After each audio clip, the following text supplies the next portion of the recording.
Hectare की जिंदगी भी अचानक बदल गई। जो बच्चा कल तक गलियों में घंटों गेंद के पीछे दौड़ता था, अब उसे अपने रोजमर्रा के काम दोबारा सीखने पड़ रहे थे। एक हाथ से कपड़े पहनना, चीजें उठाना, बैलेंस बरकरार रखना, ये सब उसके लिए इम्तिहान थे।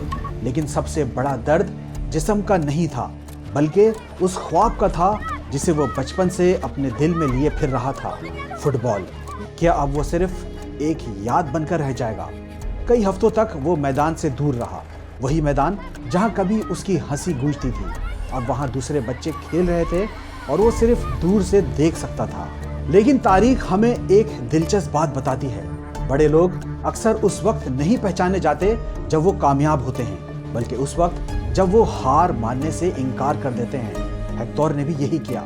उसने अपने आप से एक सवाल पूछा, अगर मेरा एक हाथ नहीं रहा तो क्या मेरे दोनों पांव भी मेरा साथ छोड़ चुके हैं? जवाब था नहीं।